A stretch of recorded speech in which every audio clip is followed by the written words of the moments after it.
ज्या कार्यक्रमासाठी तुमची माझी भेट घडून आली अशा स्वराज्य संकल्पिका राजमाता राष्ट्रमाता माझी जाऊ तुम्हाला मला इथपर्यंत मुक्तीचा श्वास जिच्यामुळे मिळाला अशा क्रांतीज्योती सावित्रीबाई फुले युवा दिन आपण ज्यांच्यामुळे साजरा करतो असे स्वामी विवेकानंद या तमाम महान विभूतीला मी प्रथमतः अभिवादन करते। त्याचबरोबर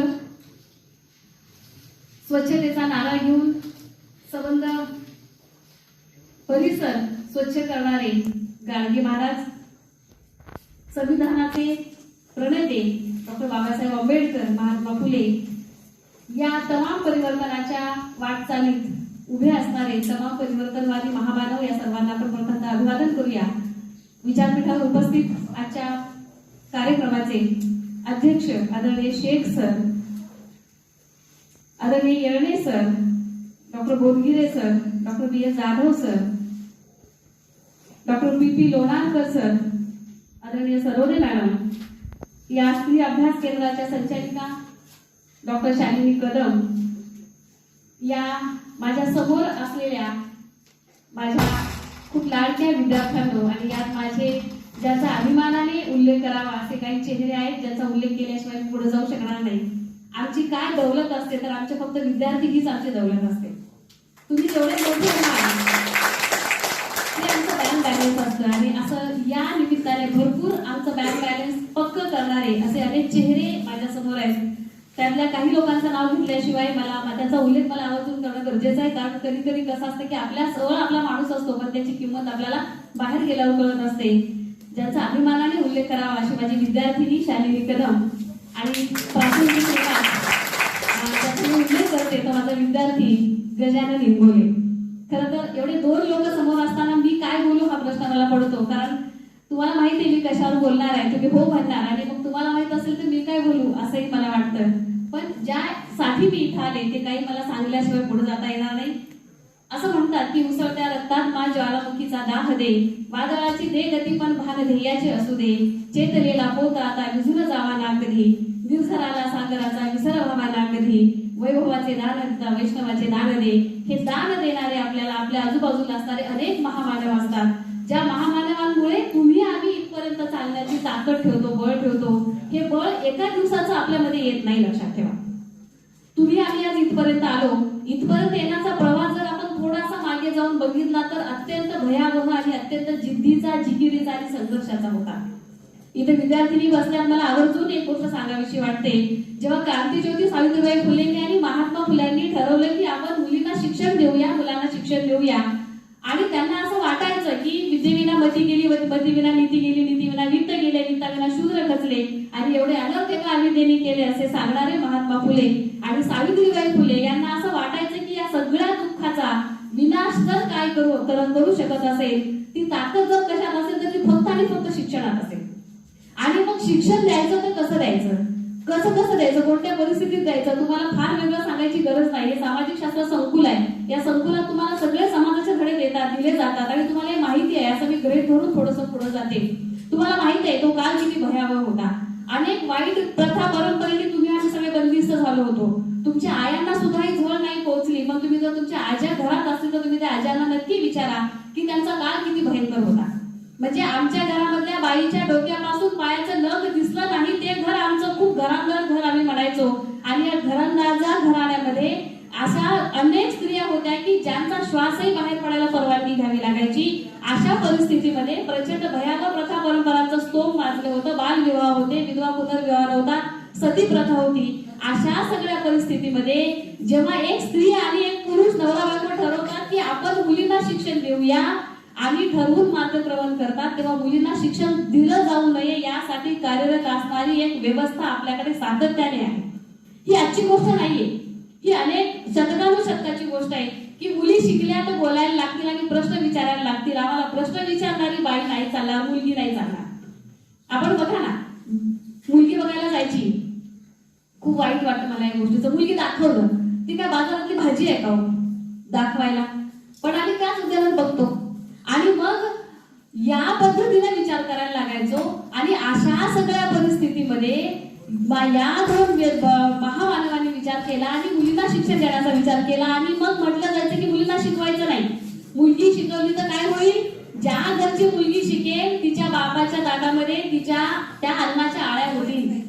काय तत्वज्ञान होतं बघा का, काय लॉजिक असेल लोकांचं. म्हणजे कसं घाबरून टाकलं समाजाला. आणि मग मुलीला शिकवायचं नाही, जो नवरा आपल्या बायकोला शिकवेल त्याच्या सुद्धा पाप लागेल आणि त्याच्या पण ताटात अन्नाच्या आळ्या होतील.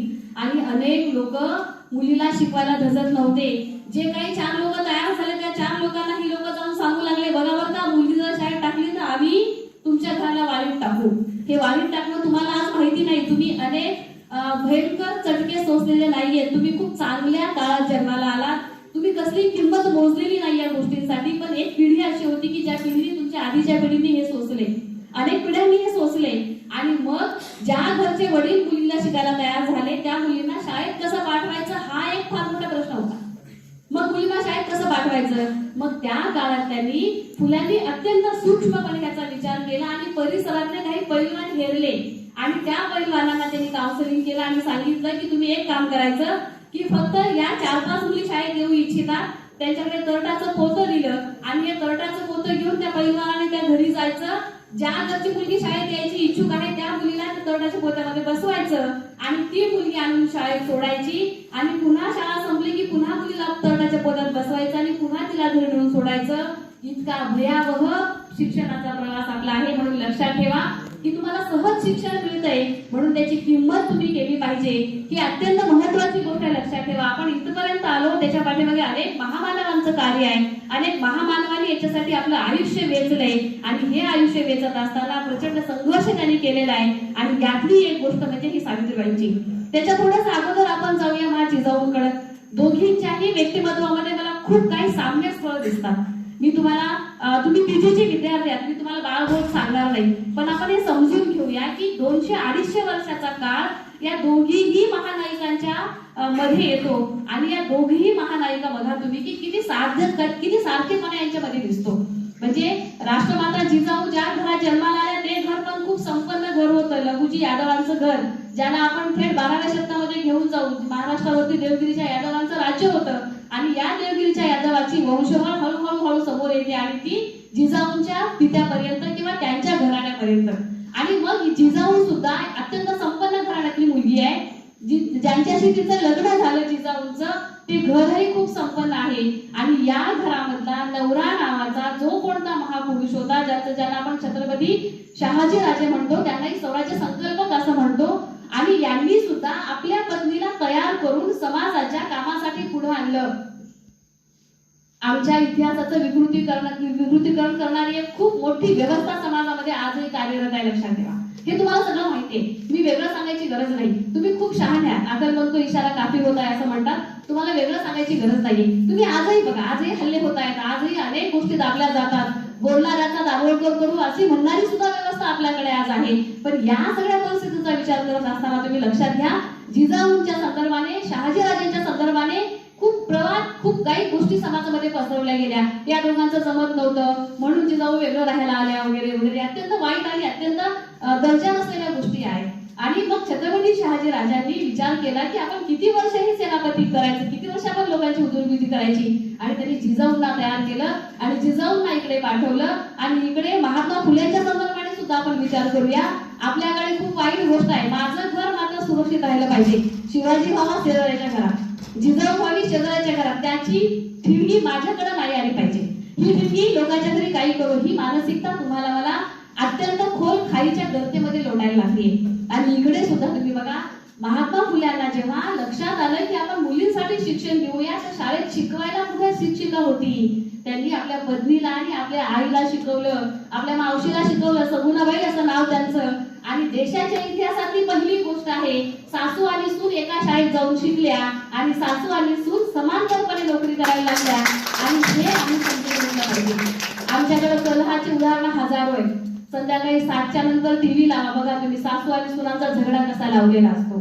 म्हणजे आम्ही त्याच्यामध्ये गुंग आहोत, आम्ही काय बघतो याचं भानच आम्हाला नाही. एके दिवशी असंच मी स्टाफ रूम मध्ये बसले होते एका महाविद्यालयात गेल्यावर आणि सांगायला लागल्या आमच्या आजूबाजूचे लोक की अरे त्या खुसूचा ऍक्सिडेंट झाला. लगेच दुसरी म्हणायला लागली, अरे कसं काय ऍक्सिडेंट झाला? मला वाटलं शेजारची एखादी मुलगी असेल किंवा एखाद्या स्टाफ मेंबरचं कोणीतरी असेल. नंतर लक्षात आलं की कुसुम नावाची एक सिरियल आहे, त्या सिरियल मधल्या एका नटीचं आपण बोलतोय.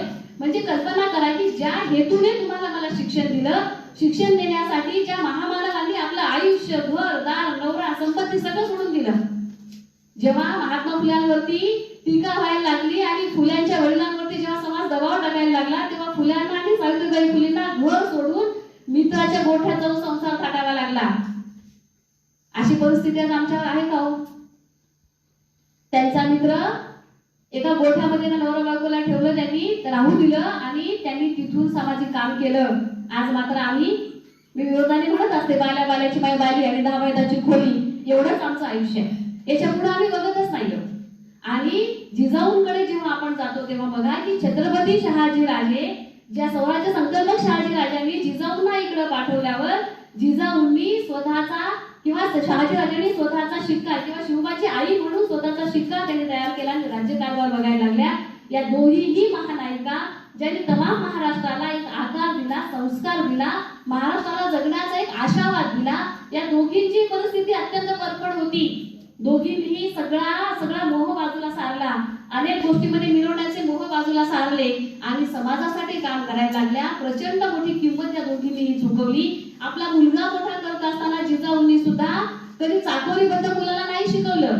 हल्ली आमच्या आजकालच्या आया बघा, मुलगा 10 मिनिट जर लेट झाला शाळेतून यायला की आमचा जीव असा खालीवरी होतो. काय झालं असेल? बस आली नसेल का? शाळेत लोक सोडलं नसेल का? कुणी मारलं असेल का? कुणी ढकललं असेल का? वाईट नको ते विचार आमच्यामध्ये येतात. पण जिजाऊ सारखी एक आई जी स्वतःच्या मुलाला, अगदी 7-8 वर्षाचं मूल जेव्हा मावळ्यांमध्ये सोडते आणि ते सगळं बघून घेते, मावळ्यांसोबत मैत्री करायला लावते, त्यांच्यासोबत ती मोठं करते, त्यांचे सगळे प्रॉब्लेम समजून घ्यायला लावते आणि तिथून त्याच्यासोबत छत्रपतींचा एक मोठा मित्रमेळा तयार होतो. आणि या मित्रमेळ्यासोबत जिजाऊ सुद्धा स्वतःच्या आईसारखी वागते, स्वतःच्या आईसारखं त्या मुलांसोबत ती वागते. आणि जिजाऊंनी असा सगळा परिवार गोळा करत छत्रपती शिवरायांच्या सोबत एक खूप मोठा मावळ्यांचा परिवार निर्माण केला. आणि आता जो तानाजी नावाचा सिनेमा आला, त्यातलाच एक मावळा हा तानाजी सुद्धा आहे.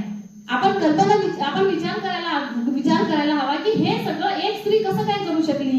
कारण ती कसं काय करू शकली याच्या पाठीमागे या समाजामधला काहीतरी उदार अंतकरणाचा असा पुरुष वर्ग होता की ज्यांनी हे सगळं सोसलं, सहन केलं. आमच्याकडे एक बाई पुढे जाऊ लागली की तिला मागे खेचणारे शेकडो हात आहेत. तुम्हाला सोडून बाकीच्यांबद्दल बोलते. इथं बसलेला सगळा पुरोगामी विचाराचा आणि फुलांचा वारसदार असणारा वर्ग आहे, याच्याबद्दल माझ्या मनात काहीची शंका नाहीये. पण तुम्ही बघा की आतापर्यंत आपण काय केलं, काय बघितलं. म्हणजे एक बाई जर हिमतीनं पुढे व्हायला लागली की तिला मागे कसं खेचायचं हे आम्ही बघतो. आणि सगळ्यात शेवटची आपल्याकडे काय अस्त्र आहे, तिच्या खाजगी आयुष्याबद्दल बोललं की ती सगळं सोडून देऊन घरात बसते आणि बाकीच्याला म्हणते, बाबा रे तुम्ही बरोबर आहे, मी चूक आहे. आणि आमच्या जिजाऊ महासाहेबांबद्दल सुद्धा काही बोलणाऱ्या लोकांची हिंमत तिथपर्यंत पोहोचली होती. नंतर मावळ्याने हिशोब घ्यायचा तो घेतला तो भाग पुढचा. पण हे लक्षात घेतलं पाहिजे आम्ही की आपण काय आहोत. या दोघी स्त्रियांबद्दलचा आणखी एक साम्यस्थळ मला असं दिसतं की या दोघींनीही आपल्या आयुष्यातली अंधश्रद्धा दूर ठेवली. मी थोडी परखड बोलते, मला माफ करा. अंधश्रद्धा दूर ठेवताना काय केलं त्यांनी? किल्ल्याचं खोदकाम करताना किल्ल्याच्या खोदकामामध्ये देवाच्या मूर्त्या सापडल्या. जिजाऊंकडे आला तो निरोप, मूर्त्या सापडल्या, काय करायचं? जिजाऊ असं म्हणाल्या नाही, बापरे उलट्या सोंडाचा, उजव्या सोंड्याचा गणपती आहे का, कोणत्या रंगाचा आहे, मोठं मंदिर बांधा, तिथं आपण प्रतिष्ठापना करू, असं नाही बोलल्या. त्या काय बोलल्या? फार छान झालं, या सगळ्या मूर्त्या इकडे आणा, आपण त्याला विकूया आणि तो पैसा स्वराज्याच्या कामी आणू, मावळ्यांना पगार देऊ, त्यांचे घर चालू. आपण आता बघा मंदिर असले की कुठे भक्त जातात. वैष्णव देवीला लोक जातात ना तिकडे कुठं किंवा तिरुपती बालाजीला लोक जातात. तुम्ही बालाजीची साईट फक्त ओपन करून बघा, दान देणाऱ्या लोकांच्या फक्त ती संख्या बघा. आपल्याला एकम दम शतम सहस्रमध्ये वाचता पण येत नाही एवढे पैसे लोक दान देणार आहेत. आजही भारतामध्ये जहा सोने की दान पे चिड्या उडती ना, ते सगळं भारतामध्ये आजही श्रीमंत आहे. पण ती श्रीमंती कुठे आहे हे तुम्ही आम्ही शोध घेतली पाहिजे. म्हणून आमचे वामन दादा असं म्हणतात की बिर्ला टाटा बाटा धनाचा साठा कुठे आहे हो, आणि सांगा आमचा वाटा कुठे आहे हो. आणि हा वाटा मागणारे मुलं तयार होणं, विद्यार्थी तयार होणं हे अत्यंत महत्वाचं आहे. आणि असं तयार करण्याचं काम या तमाम महामानवांनी केलं. आणि जिजाऊंनी सुद्धा त्या मूर्त्या वितळवून स्वराज्याच्या कामी पैसा आणला आणि आपण थेट सावित्रीबाईंकडे जाऊया. जेव्हा सावित्रीबाई फुलेंच्या समोर या लोकांनी प्रश्न निर्माण केला की महात्मा फुलेंच्या मृत्यूनंतर त्यांना अग्नी कोण देणार, कारण यशवंत नावाचा मुलगा त्यांनी दत्तक घेतलेला आहे आणि आम्ही तो नाही मानणार, आमच्याकडे भावकी नावाची गोष्ट फार भयंकर आहे, आमच्या मानगुटीवरच ती बसली आहे, आम्हाला त्या गोष्टीत आम्ही सुटूच शकलो नाही. म्हणजे दाराच्या उंबरट्याच्या आतमधला जो संघर्ष आहे ना, तो संघर्ष करता करता आमच्या आयुष्याचा अनेक महत्वाचा काळ निघून जातो आणि त्या संघर्षाला शेवटी पूर्णविराम मिळतच नाही. म्हणजे पिढ्यानपिढ्याचं वैर आमच्याकडे असतं. आणि इथं असंच झालं. आधीच महात्मा फुल्यांच्या संदर्भाने प्रचंड त्रास राग असणारी ही सगळी माणसं, आणि जेव्हा फुल्यांचा मृत्यू होतो तेव्हा ही लोक म्हणायला लागले की आता आम्ही यांना खांदा देणार नाही किंवा आम्ही यांचं मडकं धरणार नाही, आम्ही यांना अग्नी देणार नाही आणि यशवंताला सुद्धा देऊ द्यायचं नाही. विचार करा मुलींनो, आजही तुम्ही या शतकामध्ये वावरताना एकीकडे आपण वैमानिक वगैरे काय काय झालो, असं असताना सुद्धा आपण हे धाडस करू शकणार नाही. कशाचे मॉडर्न झालो आपण? केवळ कपडे बदलले आणि केस बदलले आणि राहणीमान बदललं म्हणजे मॉडर्न झालो का? विचाराने मॉडर्न झालो पाहिजे, आपण विचाराने आधुनिक झालो पाहिजे. आणि काळ गेला आणि काळ आला, पण ह्या काळाच्या मोठ्या पटाला गवसणी घालण्याची ताकद या महानायकांमध्ये होती. सावित्रीबाई फुलेंनी या लोकांना गयावया केला नाही. त्या म्हणाल्या सरका बाजूला, ज्याला नाही द्यायचा खांदा त्यांनी देऊ नका, माझा नवरा आहे, मी समर्थपणे त्याला खांदा देते. आणि सावित्रीबाई तयार झाल्या. आणि एवढंच नाही तर फुल्यांचे उत्तर संस्कार सगळे सावित्रीबाईंनी केले. किमान ही जरी गोष्ट आम्ही ध्यानात घेतली तर आमच्या लक्षात येईल की आमची वाटचाल कुठे चालली आहे, आम्हाला कुठे नेऊन ठेवलं. बघा तुम्ही, आपण एक दोन उदाहरणाच्या माध्यमातून घेऊया. आमच्या बायकांना असं बांधून टाकले त्या सगळ्या धार्मिक कर्मकांडाच्या मध्ये.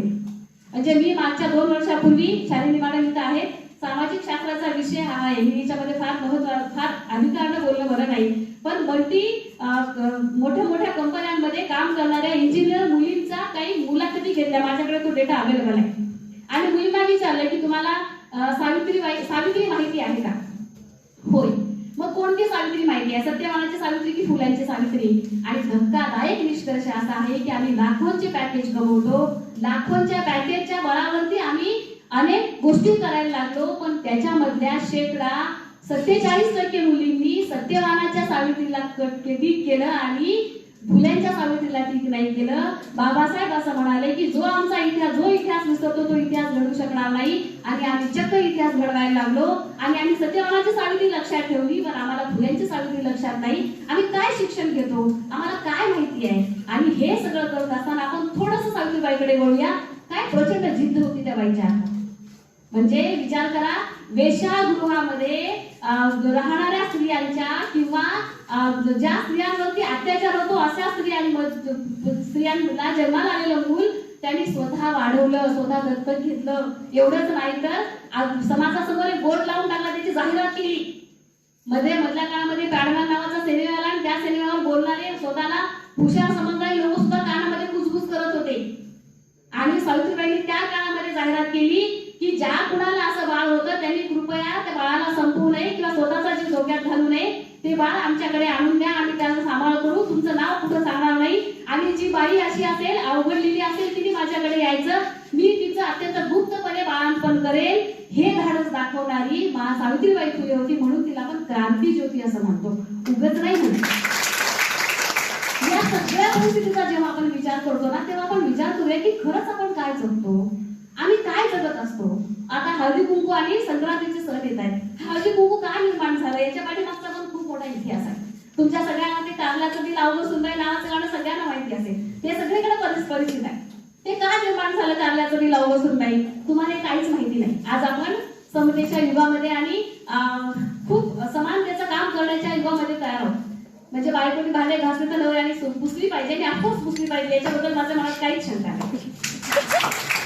पण आता हे गाण्याच्या संदर्भाने आपण जेव्हा बघतो ना, एक सासू आणि सुनेचं गाणं आहे. ती असं म्हणते की कारल्याचं बी लावगं सुनबाई मग जा आपल्या माहेरा.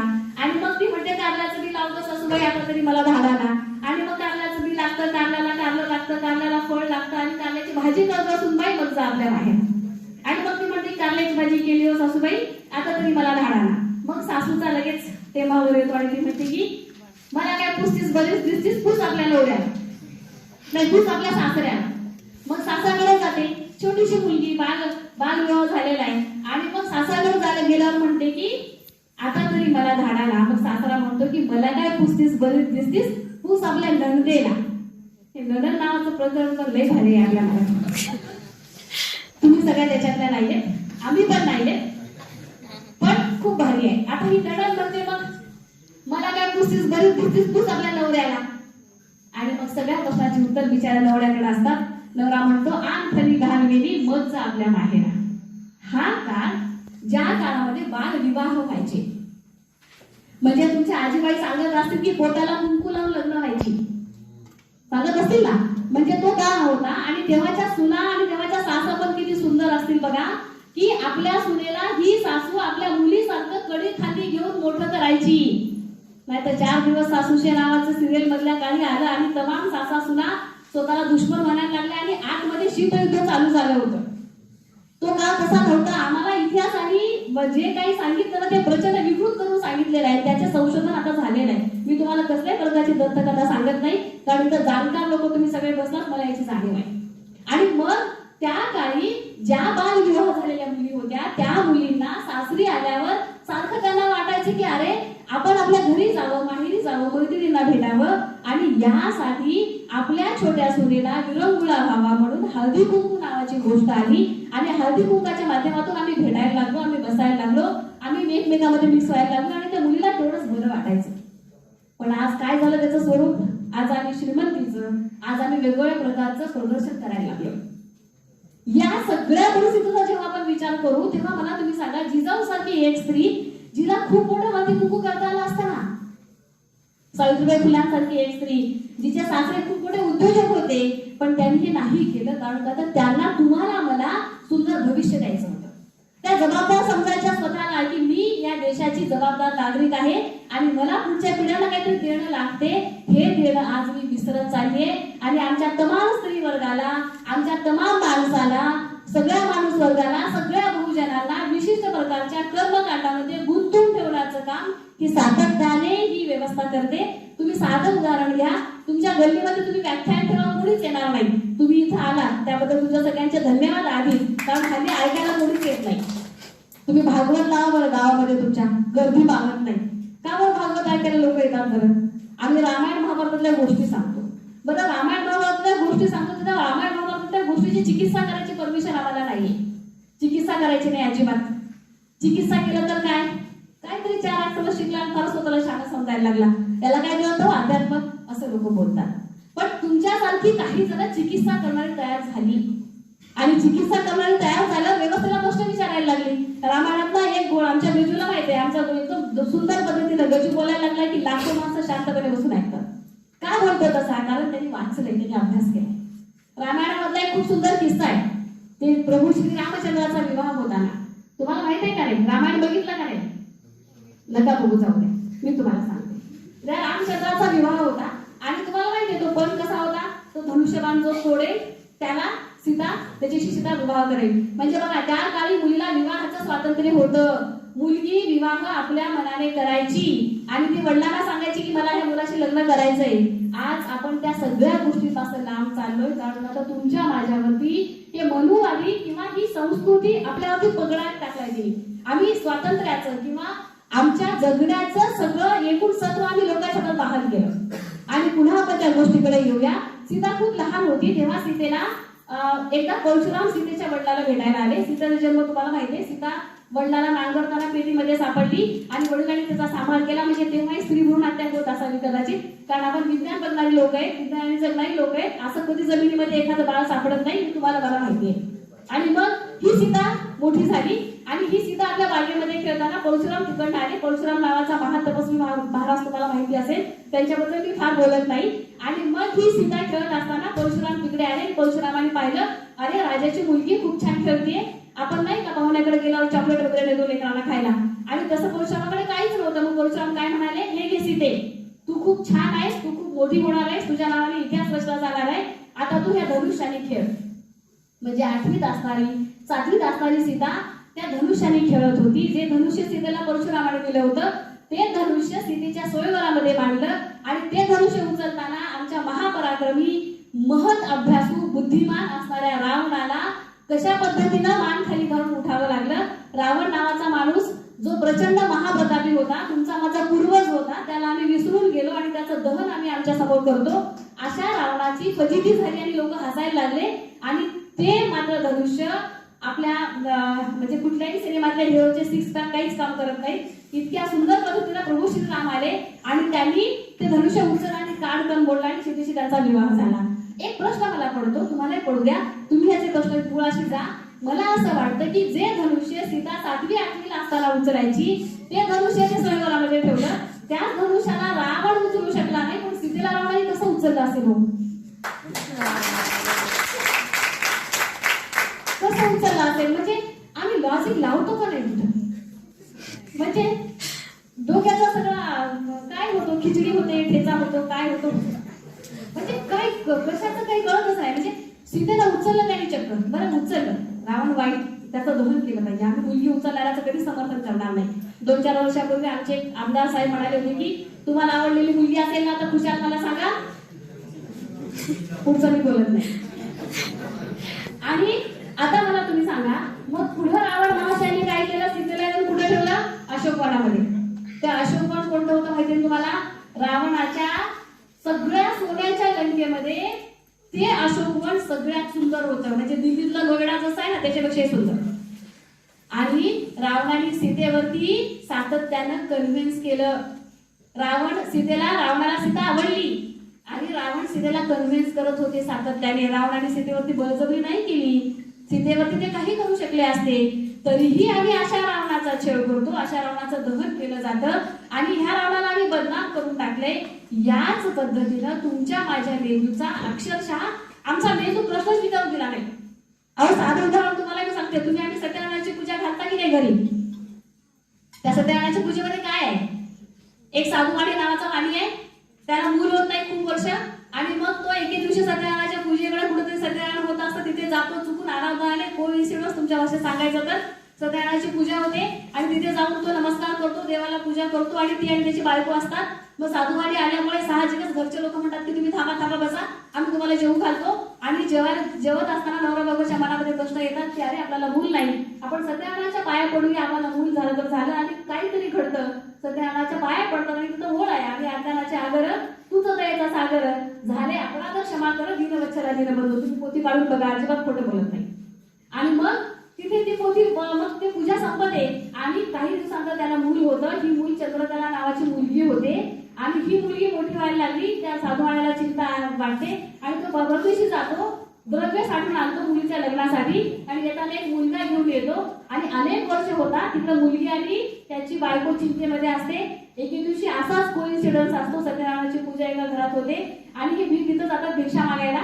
तर त्या घरचे लोक म्हणतात की तुम्ही बसा, तुम्ही जेवून जा. आणि तिथं बसलेले आहेत, पूजा संपत्ती. तिला रिकॉल होतं काही वर्षापूर्वी आपण असंच पाया पडलेलो होतो, सत्यनारायणाच्या कृपेने आपल्याला मूल झालं. आणि मग ती देवाच्या परत पाया पडते, पुन्हा तेच वाक्य वाचते आणि पूजा संपेपर्यंत त्यांच्या कानी वार्ता येते आणि सांगितलं जातं की बघा तुझा वडील तुमचे मिस्टर येत आहेत, साधुवाणी यायला लागले. आणि तेव्हा आपल्यासारखं विमान वगैरे नव्हतं, विमान फक्त तुकारामालाच घ्यायला आलं. आमचा तुकाराम तेवढा भारी होता म्हणून घ्यायला आला, पण बाकी कोणाला विमान घ्यायला आलं नाही. आणि मग हे साधुवाणी आले आणि मग साधुवाणी आल्यावर साधुवाण्याचं जहाज हे लोक बघायला लागले आणि अगदी नवरा हाताच्या अंतरावर आल्याबरोबर ती नाव चक्क पाण्यात जाते. विचार करा, अनेक वर्ष नवऱ्याची वाट बघितली, त्या मुलीने अनेक वर्ष बापाची वाट बघितली आणि बाप जहाजासह मध्ये गेला. एवढ्यामध्ये धावत पळ सत्यनारायणाच्या ज्या घरी सत्यनारायण होता त्या घरचा माणूस येतो आणि म्हणतो की तुम्ही खूप मोठं पाप केलं, तुम्ही प्रसाद घ्या, तुम्ही सत्यनारायणाचा इन्सल्ट केला आणि तुम्हाला देवाने शाप दिला, तुम्ही देवाच्या माफी मागा आणि पाया पडा. आणि असं हे लोक करतात आणि जहाज पुन्हा वर येतं. आमचं विज्ञान सांगतं जहाज बुडत नाही, बुडलं तर वर येत नाही, पण हे जहाज वर आलं आणि साधुवाण्यासह, त्या मुलासह आणि त्या प्रॉपर्टीसह. आम्ही प्रश्नच विचारत नाही आणि आम्ही गेली अनेक वर्ष सगळ्यांना घरामध्ये घालतो. या सगळ्या गोष्टींना फाटा देण्याचं काम आमच्या राजमाता जिजाऊ यांनी सावित्रीबाईंनी केलं. फुले असं म्हणायचे की जर नवसे जायचे पुत्र होत असेल तर मुलं नवरा करायची काही गरज नाही. इतक्या ठामपणे सांगणारा महात्मा फुले, इतक्या ठामपणे सांगणारी सावित्रीबाई फुले. आम्ही आजही लॉजिक वापरत नाही, आम्ही मॅजिक वरती चालतो. आणि तुम्हाला मला मॅजिक दाखवून आमच्या हजारो पिढ्या यांनी बर्बाद केल्या. किमान आज तरी आपण शहाणं होऊया, आज तरी आपण या शहाणपणाने या गोष्टीचा विचार करूया. आम्हाला कुणीतरी सांगतं आणि आम्ही ऐकतो. आमचा रोबोपेक्षाही भयंकर रोबो झालाय. म्हणजे आपण आज्ञा देतो आणि रोबो जसा चालतो तसा आम्ही चालायला लागलो. विद्यार्थ्यांनो, कृपा करून लक्ष घ्या, लक्ष द्या. दाभोळकर म्हणायचे की प्रत्येक गोष्टीच्या पाठीमागे काहीतरी कार्यकारण भाव असतो. तुमच्या माझ्या हातामध्ये संविधान नावाचं एक खूप मोठं अस्त्र आहे. त्याचा विचार करा, त्याचा अभ्यास करा, ते रोज वाचा. ते तुमच्या जगण्याचे अधिकार तुम्हाला बहाल करतं, तुम्हाला प्रश्न विचारण्याची शक्ती देतं, तुमच्यामध्ये तर्कशक्ती विकसित करतं. तुम्हाला प्रश्न पडतात आणि तुम्ही हळूहळू विचार करायला लागता. पण आमची ही विचाराची प्रक्रिया सगळी थांबवल्या गेली आणि जी विचाराची प्रक्रिया व्यवस्थेला धक्के देण्याचं काम या दोनही महानायकांनी केलं. त्यांच्यासोबत त्यांचा भक्कम घरचा नवरा सोबत होता. तुम्ही लक्षात घ्या, हे सगळं करत असताना मी सातत्यानं तमाम पुरुष वर्गाचे आभार मानते. कारण सावित्रीला घडवणारा, जिजाऊंना घडवणारा एक असा भक्कम पुरुष या मातीत जन्माला आला आणि त्यांनी या दोन महानायिका महाराष्ट्राला दिल्या. तुमच्याकडूनही माझी हीच अपेक्षा आहे. आपल्या आजूबाजूला प्रचंड मोठी गुणवत्ता आहे, तर त्या गुणवत्तेला आम्ही शोधलं पाहिजे, त्या गुणवत्तेचा आम्ही विचार केला पाहिजे. आणि म्हणून किमान या जयंतीच्या माध्यमातून तरी आपण विचार करूया की आम्ही काय काय सोचतो. बरं, हे झालं पोथ्या पुराणांचं. आम्हाला सिनेमाने सुद्धा तसंच केलं. मधल्या काळात माहेरची साडी नावाचा सिनेमा आला आणि सगळ्या बायका रडायला लागल्या आणि नवरीच्या बायकोला सिनेमाला आणायला लागले आणि यातून संदेश द्यायला लागले, अजिबात घाबरू नको. तू बघितला ना तो माहेरची साडी नावाचा सिनेमा? तिथं बघ, ते अलका मुगलला नवरा मारतो, सासू मारते, सासरा मारतो, बाप तोंड बघत नाही, तरी पण ती जगते ना. मग बाईने काय करायचं असतं? नवऱ्याचाही मार सहन करायचा असतो, सासूचाही मार सहन करायचा असतो आणि जगायचं असतं. अजिबात घाबरायचं नाही, मार मिळणारच असतो. आमच्या मराठीमध्ये म्हणे आहेत, बैल मारा दासोदाशी आणि बायकोला मारा दर तिसऱ्या दिवशी. हे समर्थन आम्ही करतो. पण जिजाऊंनी मात्र या सगळ्या गोष्टींना फाटा दिला, अंधश्रद्धेला फाटा दिला. आपल्या आईला आणि आपल्या बहिणीला सातत्याने चांगल्या पूजा करायला भाग पाडलं. स्वतःसाठी गेल्या नाही. आणि तुमच्या माझ्यासारख्या येणाऱ्या हजारो पिढ्यांना एक वैचारिक संचित त्यांनी दिलं. म्हणून किमान या जयंतीच्या माध्यमातून तरी आपण या संचिताचा विचार करावा. माझ्याकडे किती वेळ आहे?